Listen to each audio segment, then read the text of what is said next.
नमस्कार दोस्तों। कहानी के झरोखे में आप सभी का स्वागत है। मैं भारती दीक्षित हर बार आपके लिए कुछ कहानियां लेकर आती हूँ और इस बार की कहानी है सुधांशु गुप्त द्वारा लिखित उसके साथ चाय का आखिरी कप। सुधांशु गुप्त कहानीकार हैं और दिल्ली में रहते हैं। आपके 2 कहानी संग्रह प्रकाशित हो चुके हैं। दोस्तों, ये कहानी अगर आपको पसंद आए तो आप उसे लाइक जरूर करें और चैनल को सब्सक्राइब। तो आइए हम सुनते हैं कहानी उसके साथ चाय का आखिरी कप। आज 12 तारीख है, 12 मार्च 1985। आज का दिन मेरे लिए बहुत ही महत्वपूर्ण है। पिछले कई महीनों से मैं इसी दिन का इंतजार कर रहा था। क्योंकि स्थितियों में अब काफी फर्क आ चुका है, फिर भी आज के दिन का इंतजार मैंने जितनी शिद्दत से किया है बता नहीं सकता। और अंततः आज का दिन आ ही पहुंचा।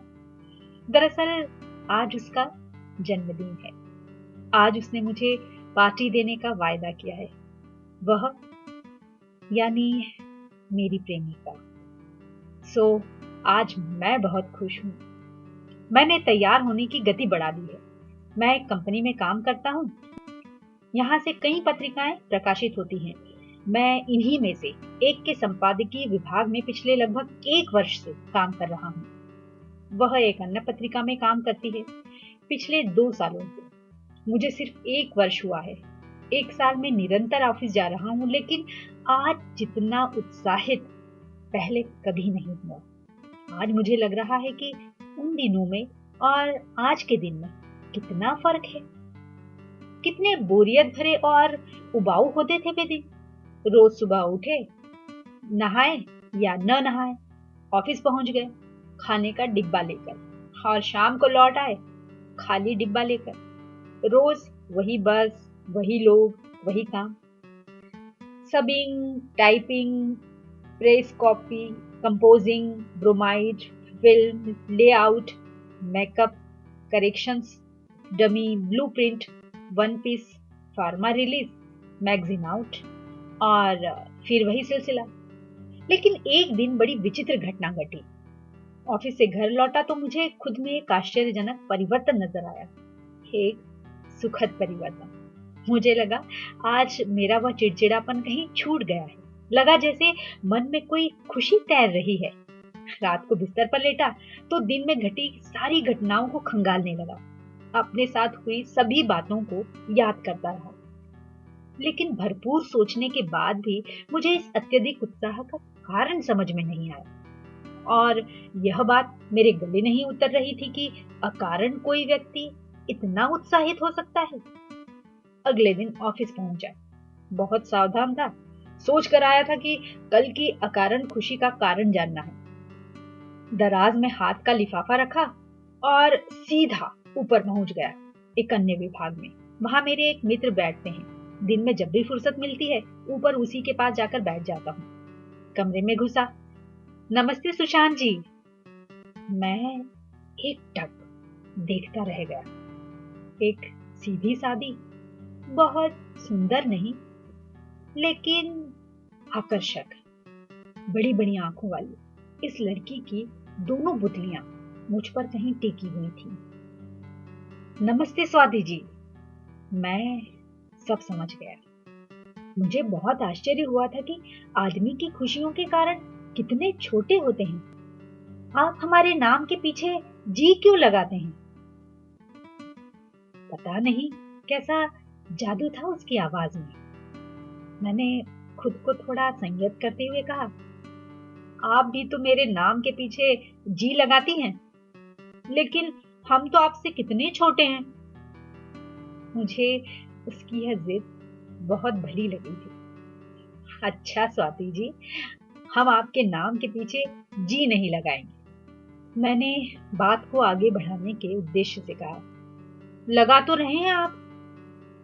उसने उसी मासूमियत से कहा, अच्छा आज तो लगा लेने दो। नहीं, उसने बच्चों की तरह जिद की थी। अच्छा बाबा, आज से तुम्हें सिर्फ स्वाति ही कहेंगे। और हाँ, तुम्हारा नाम बहुत सुंदर है, मैंने कहा था। यह मेरी उससे पहली मुलाकात थी। मैं ऑफिस जाने के लिए पूरी तरह तैयार हो चुका हूँ, खुश हूँ। आज 12 तारीख है, 12 मार्च। आज उसका जन्मदिन। आज वह मुझे पार्टी देगी। मैं बस स्टॉप पर आ गया हूँ। बस रोज की तरह खड़ी है। 8704, रूट नंबर 358। वही लोग, वही ड्राइवर, वही कंडक्टर। फिर भी मुझे लगा कि कहीं कुछ है जो बदल गया है। मैं चुपचाप बैठ गया हूँ खिड़की के पास। मैं हमेशा खिड़की के पास ही बैठता हूँ। बस चल पड़ी। सब कुछ पीछे छूटने लगा। मैं मुड़ मुड़ कर उन्हें दोबारा देखने की कोशिश कर रहा हूँ। एक अन्य दिन की बात है। मैं रोज की तरह ऊपर गया। नमस्ते सुशांत जी, उसने उसी निश्चल और निष्कपट मुस्कुराहट से कहा। मैंने दोगुने उत्साह से कहा, नमस्ते, कैसी हैं आप? ठीक हूं। उसकी सादगी देखते ही बनती थी। कल मैंने आपका लेख पढ़ा था। शायद वह आज पहले से ही तैयार होकर आई थी। अच्छा, कौन सा?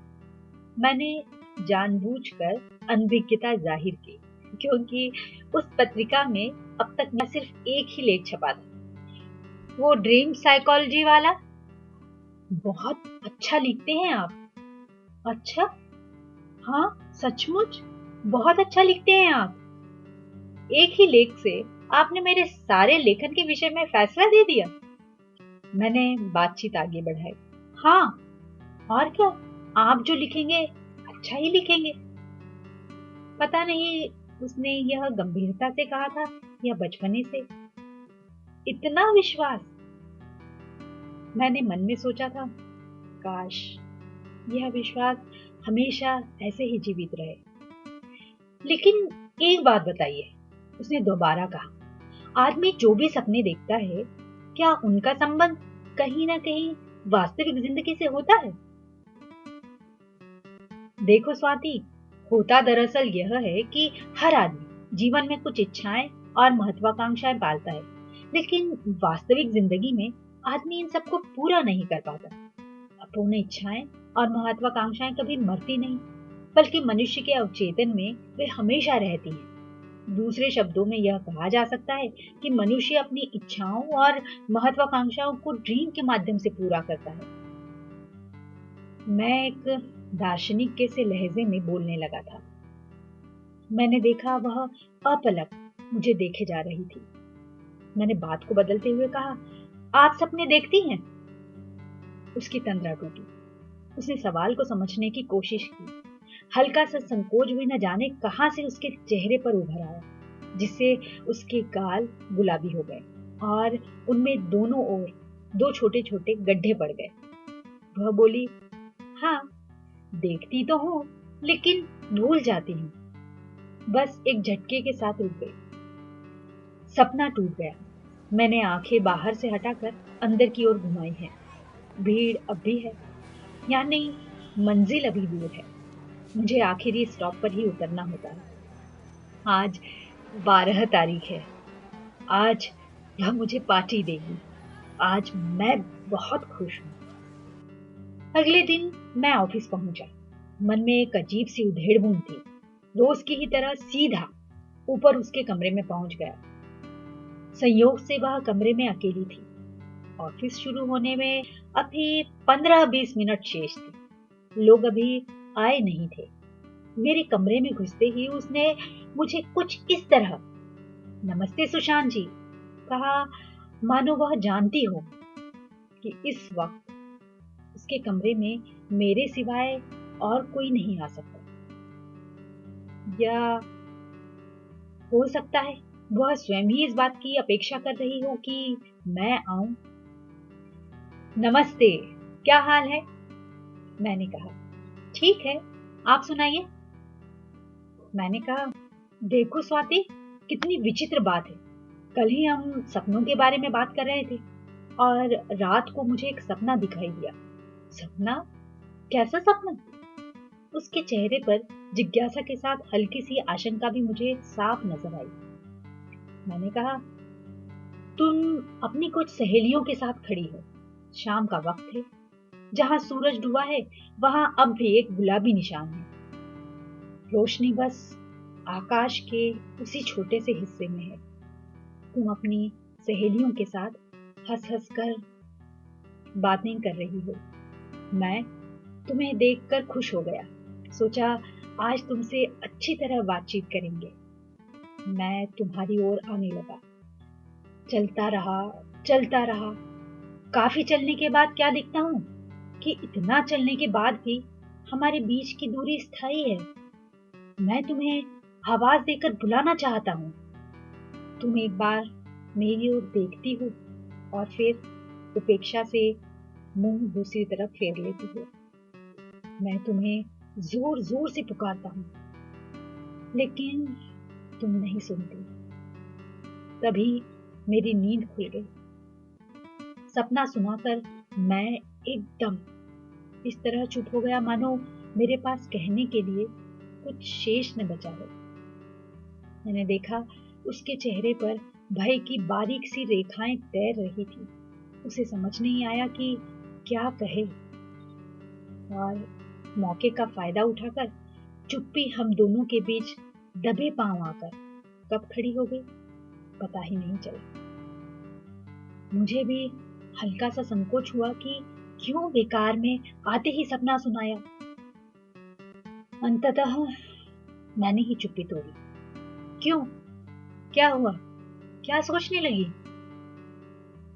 मैं सोच रही थी, कल ही आपने बताया था कि कोई भी सपना अकारण नहीं आता। फिर आपको यह सपना क्यों दिखाई दिया? क्या आप ऐसा चाहते हैं? मैं ऐसा कभी सोच भी नहीं सकता, बल्कि मैं तो चाहता हूं कि यह संबंध और मजबूत हो, मधुर हो।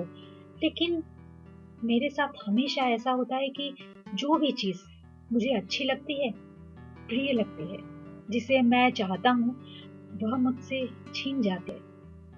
इन्हीं सब बातों से मेरे भीतर यह डर बैठ गया है कि कहीं तुम भी मुझसे बोलना न छोड़ दो, या कहीं यह संबंध टूट न जाए। नहीं सुशांत जी, ऐसा कभी हो सकता है? कभी नहीं होगा। Are you sure? श्योर। बस एक झटके के साथ रुक गई। खाली हो रही है।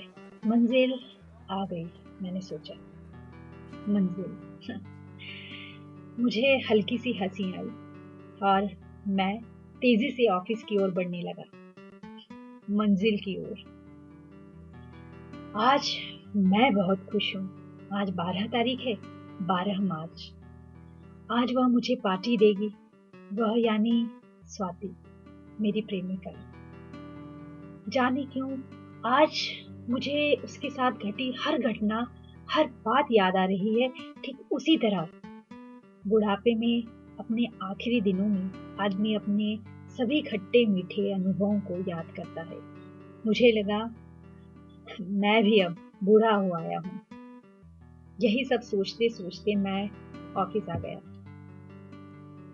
एक विशाल से हॉल में अनेक मेज कुर्सियां बड़े सलीके से लगी हैं। मेजों के सामने पड़ी कुर्सियों पर उतने ही सलीके से लोग बैठे हैं, काम कर रहे हैं। लगभग 9:30 बजे का समय है। मैं भी एक कुर्सी पर बैठा हूँ। काम में आज बिल्कुल मन नहीं लग रहा। मेरा मन कर रहा है कि एक बार ऊपर जाकर उसे जन्मदिन मुबारक हो कह आऊं, लेकिन साहस नहीं कर पा रहा। डर है कहीं वह नाराज न हो जाए। आज का सारा प्रोग्राम भी चौपट हो जाएगा। उसका गुस्सा बहुत तेज है। गुस्से में उसका चेहरा एकदम लाल हो जाता है। लाल रंग मुझे बहुत पसंद है। मैंने दोनों कोहनियों से सिर को फंसाकर मेज पर टिका दिया है। मुझे याद आ रहा है, एक अन्य दिन की बात है। उसने मुझसे पूछा था, आप बहुत पढ़ते लिखते हैं ना? हाँ, पढ़ने लिखने का तो मुझे सचमुच बहुत शौक है। मैंने सुना है आपने मनोविज्ञान पर भी अनेक पुस्तकें पढ़ी हैं। उसने दोबारा कहा, तुम अपना मनोविज्ञान जानना चाहती हो? मैंने बात समझते हुए कहा। उसने हाँ में गर्दन हिलाई थी। इसके बाद मैंने उसको उसके बारे में ढेर सारी बातें बताई, उसके गुण, अवगुण, उसके नेचर, उसका व्यवहार, वह क्या सोचती है, क्या चाहती है, और भी न जाने क्या क्या बोलता रहा मैं उस दिन। मुझे खुद याद नहीं, लेकिन इतना याद है कि अंत में मैंने कहा था, स्वाति जी, मैंने एक उपन्यास पढ़ा था, उसकी नायिका एक स्थान पर कहती है, I need someone who is capable of breaking your will. मुझे लगता है तुम्हारे साथ भी यही स्थिति है। You need someone who is capable of breaking your will. उसने बात की गंभीरता को शायद समझा नहीं था। बोली थी, कौन तोड़ेगा मेरी विल पार? मेरे मुंह से अप्रत्याशित रूप से निकल गया। मैं? बात को समझने में उसे 1 सेकंड लगा और उसका सारा चेहरा गुलाबी हो गया। फिर भी उसने कहा था, सुशांत जी, आप बहुत अच्छे हैं। मैंने भी चाहा था कि कहूं, स्वाति जी, आप बहुत अच्छी हैं। मैं भी आपको पसंद करता हूं। मैं आपसे, लेकिन कुछ नहीं कह पाया था। नीचे से मुझे कोई बुलाने आ गया था और मैं नीचे आकर अपने काम में लग गया। अगले दिन सुबह मैं उसके कमरे में पहुंच गया। कमरे में वह अपनी सीट पर बैठी थी। मुझे खुशी हुई और सभी अपनी अपनी सीट पर बैठे थे। मैं अपने मित्र से बातें करता रहा। मैं सोचता रहा, शायद अब वह नमस्ते करेगी, अब करेगी। लेकिन वह गर्दन नीचे किए अपना काम करती रही। मुझे आश्चर्य हुआ। हार कर मैंने ही कहा, नमस्ते स्वाति जी, क्या बात है, आज बहुत गंभीर लग रही है। नहीं, ऐसी तो कोई बात नहीं है। उसने इस तरह जवाब दिया कि और कोई बात करने का मेरा साहस ही नहीं हुआ। मन में एक अजीब सी खिन्नता छाती गई और हमारे बीच दूरियां बढ़ती गई। उसका जन्मदिन 12 मार्च करीब आ रहा था। उसने मुझे अपने जन्मदिन पर पार्टी देने का वादा किया था। वह भी मुझे अब टूटता दिखाई दे रहा था। एक दिन वह सीढ़ियों पर मुझे मिली। वह ऊपर जा रही थी और मैं नीचे आ रहा था। उसका ध्यान शायद कहीं और था। संयोग से वह मेरे एकदम करीब आकर ठिठक गई। मैंने पूछा, परसों आपका जन्मदिन है? हाँ, उसने कहा। देखिए स्वाति जी, मैं आप पर इस बात के लिए कोई दबाव नहीं डालूंगा कि आप मुझसे पहले की तरह ही बात करें, लेकिन एक इच्छा है, आपके साथ बैठकर एक कप, आखिरी कप चाय पीने की, आपके जन्मदिन पर। जब आपसे दोस्ती की थी तब आपने वादा किया था।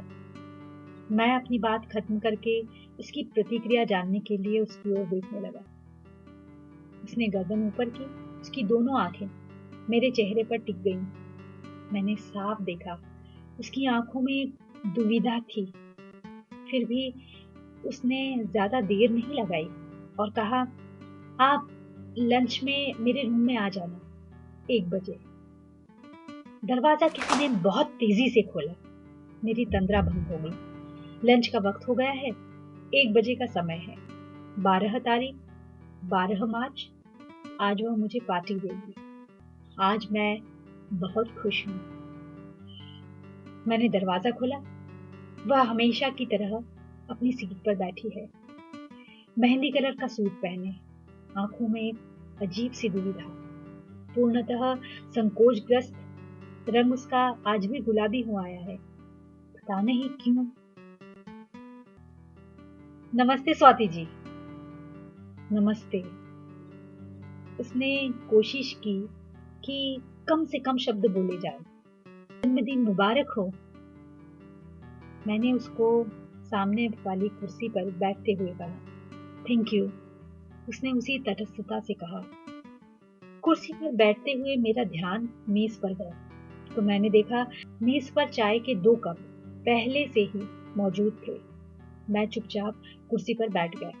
कमरे में मेरे और उसके सिवाय कोई नहीं है। एकदम शांति है। मैं एकदम खुश हूँ। मेरी प्रेमिका मुझे पार्टी दे रही है। मैंने उसकी ओर देखा। वह उसी तरह बैठी है, कप में पड़ी चाय को देख रही है। पता नहीं क्या सोच रही है। उसने चाय का एक घूंट भी नहीं पिया, मैंने भी नहीं पिया। मैंने सोचा कि उससे पूछ कर देखते हैं कि दुनिया यदि यही समाप्त हो जाए तो क्या होगा, पर नहीं पूछा। पता नहीं क्या जवाब दे। मैंने सोचा, क्या इस समय हिरोशिमा की तरह नहीं हो सकता, फिर उसी तरह सारी दुनिया खत्म हो जाए और उसी तरह हम दोनों की, मेरी और उसकी इमेज इस मेज पर अंकित रह जाए। आने वाला युग याद करेगा कि जिस वक्त दुनिया खत्म हुई उस वक्त मेज पर एक प्रेमी युगल बैठा था। मैंने उसकी ओर देखा, वह एकदम खामोश बैठी है। उसकी आंखें मेरे और अपने बीच पैदा हुए शून्य में ना जाने क्या तलाश रही हैं। चाय उसने भी नहीं पी, चाय के ऊपर मलाई जम गई है। मैंने सोचा शायद वह कहेगी कि चाय पी लो, लेकिन उसने कुछ नहीं कहा। मुझे खुशी हुई, यानी वह भी जानती है कि चाय कभी खत्म न हो। हम दोनों यूं ही इसी तरह बैठे रहे, पता नहीं कब तक, चाय का कप हाथ पकड़े हुए। धीरे धीरे मुझे पूरा विश्वास हो गया कि यही दुनिया का अंत है, एक सुखद अंत।